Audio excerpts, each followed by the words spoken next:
Welcome back to the deep dive. Today we're doing something interesting. We're taking a detailed guide on professional corporate transportation and we're basically reframing it. Right. We're moving it from, a simple cost, something you just lump under travel, and putting it squarely into the strategic asset column. That is absolutely the core mission here. The source material we're looking at, it positions this kind of service not as some luxury, but as critical infrastructure for executives. Okay, so a piece of infrastructure. Exactly. So we're here to dissect that. Why would a company, a smart company, make this kind of premium investment? It's all about the hidden costs of doing it the other way and the very real returns on focused, stress-free executive time. And for you listening, the goal is to walk away from this really understanding the subtle but, profound ways top-tier companies gain time, gain certainty, and project this incredibly polished image. This isn't just about a nice car, it's an operational advantage. So let's start high then. Let's talk about the stakes. We're not talking about a delayed Uber here. No, not at all. We're talking about travel around, high-value meetings, M&A deals, critical negotiations. Why does the car matter so much beyond just being on time? What's the real cost of failure?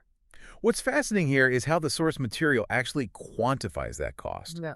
It draws a direct line between a logistical failure and a potential business setback. Okay. It says flatly that an executive arriving late or flustered or in a car that just doesn't reflect the company's standards, that doesn't just annoy them, and I'm quoting here, can hurt deals, partnerships, or brand reputation. Wow. So transportation is actually the first handshake, the first point of contact for the brand. That's a perfect way to put it. I hadn't really thought of it that way. So the moment of arrival it's a performance. If the CEO shows up visibly stressed from traffic, that projects uncertainty. That immediately changes this from a conversation about convenience to one about pure risk mitigation. Precisely. Yeah. And the service that's documented in our sources, it justifies its whole existence by mitigating three specific strategic risks. The first one, and it's the most obvious one, is punctuality. Right. They're talking about a guarantee of on-time arrivals to airports, to meetings, to conferences. It's about eliminating that costly uncertainty that, just plagues normal travel. But hold on, how do they guarantee that? We all know traffic is unpredictable. Is this just about leaving 20 minutes earlier? It goes so much deeper than that. The source implies a pretty comprehensive system. It's about using technology, real-time traffic, real-time flight monitoring, and combining that with drivers who are, experts. Experts in what, though? In logistics. They know the alternate routes, the choke points, the timing for specific venues. It's the difference between you relying on your phone's GPS and relying on a human logistics expert who uses GPS as just one of their tools. That makes a lot of sense. If you're selling reliability, you have to invest in the mechanics of it. Okay, so the second pillar is professional image. I could argue that, anyone can rent a nice black car. How did the sources separate this from just, conspicuous consumption? That is a fair and a critical question. And it's not just the car, it's the whole package. Arriving in a meticulously maintained, high-end vehicle driven by a formally dressed chauffeur that sends an immediate signal. It's nonverbal. It screams organization and attention to detail. So it sets the tone. It sets a powerful, serious tone before a single business card is even exchanged. The sources say it reinforces credibility and competence. It's basically stagecraft for success. And stagecraft is everything in high-stakes environments. Okay, finally, let's talk about safety and security. This is one I think gets overlooked a lot. It really does. We focus on the flashy stuff, but what are the specific security assurances here? So this third pillar is all about deep-seated risk management. And it goes way beyond just physical safety on the road, although that's obviously a baseline.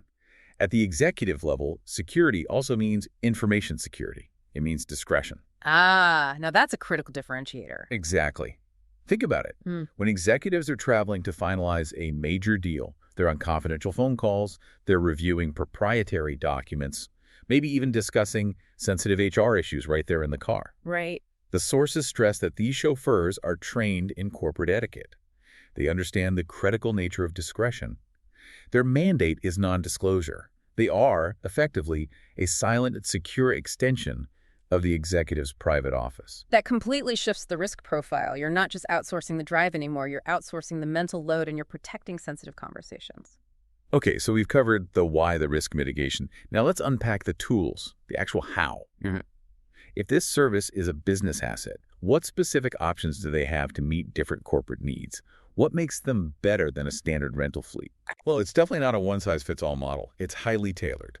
The source details three main categories of vehicles, each chosen to match what the passenger needs: privacy, collaboration, or just scale. Okay, start with the lone executive. For them, you have the luxury sedans. These are the workhorses for solo executives who need maximum focus. And they aren't just comfortable, they're designed as productive spaces.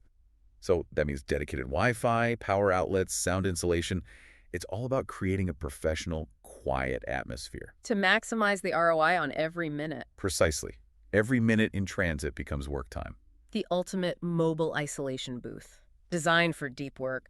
But what about, when a VP needs to bring their director along, or maybe they're picking up a couple of clients from the airport? For those situations, the executive SUVs are the right tool. They're perfect for small teams, for client pickups. They offer that added space that allows for a quick internal meeting or just a relaxed, high-quality welcome for your partners. A semi-collaborative space. Right, versus the total solitude of the sedan. And what if a whole sales team is on the move, say, for a big conference or a strategic retreat? I mean, logistically, moving a dozen people efficiently is a nightmare. And that's where the corporate vans and mini coaches come in. These are designed specifically for group events to ensure total logistical synchronization, getting 15 people from 3 different flights to the convention center all at the same time. That is a massive win for efficiency.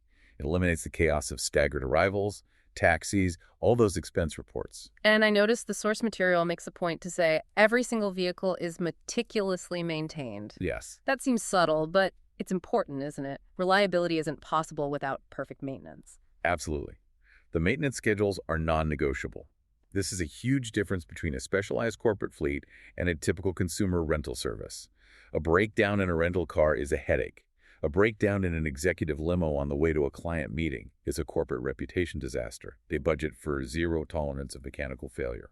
Right. Now, what about the services themselves? How are they customized for, the specific demands of a business professional? They focus on proactively removing all the points of uncertainty. Take airport transfers. Okay. It's not just about a set pickup time. The service has integrated real-time flight monitoring, so the chauffeur anticipates delays or even early arrivals. So the executive never has to worry about coordinating. Never. The meet and greet service means they walk out a baggage claim, and there's a professional waiting for them. It eliminates that huge point of stress that always comes with flying. That proactive use of tech is key. But what about really complex schedules? Top executives are often running a gauntlet of meetings all across a huge metro area in one day. The services for multi-city travel directly address that. This involves a ton of logistical coordination for someone who might have a morning meeting downtown, a lunch in a different region, and then an evening thing out by the airport. It's all pre-mapped, optimized, and managed seamlessly. The executive just gets in the car, confirms the next stop, and the entire day is handled for them. It sounds like they're providing a personal chief of staff for your travel, but in the form of a car service. That's a great way to think about it.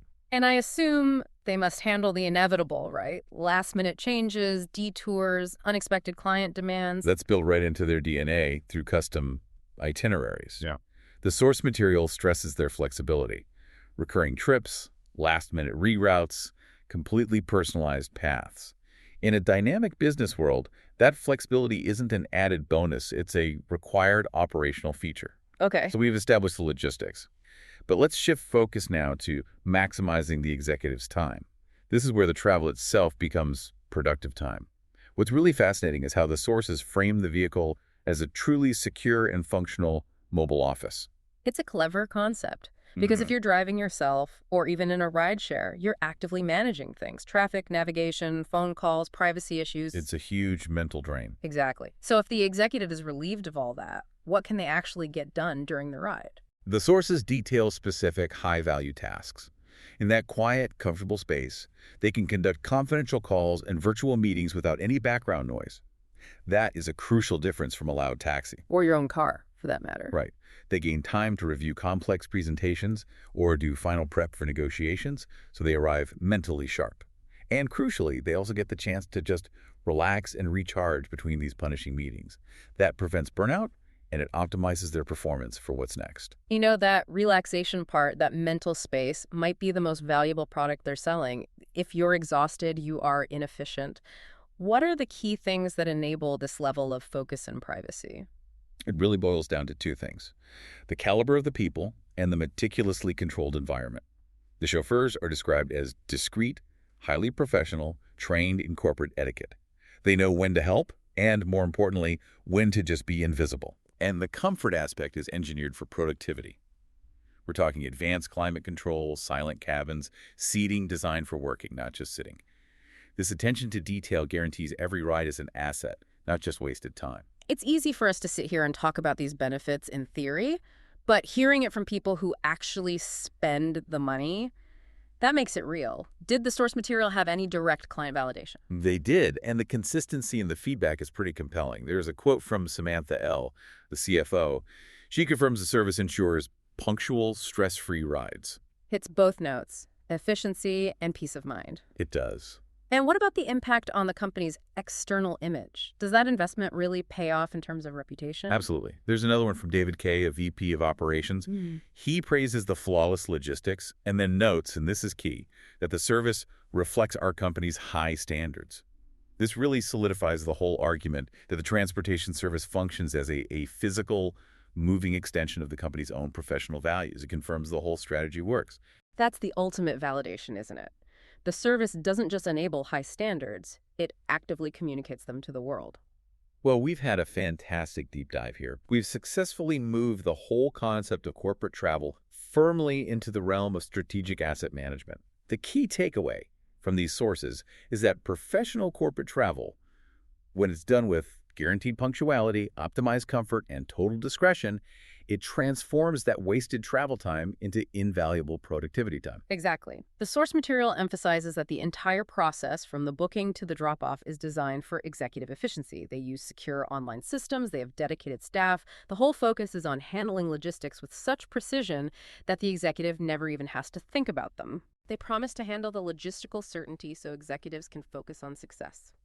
And that brings us to our final provocative thought for you to chew on. If the true value here is minimizing uncertainty, increasing productivity, and reflecting high brand standards, what is the true measurable cost of uncertainty in your current daily business operations? And following that thread, what other non-core high-friction functions, whether it's IT or complex payroll or facilities management, could you outsource immediately to maximize focus and turn that internal wasted effort into strategic external wins?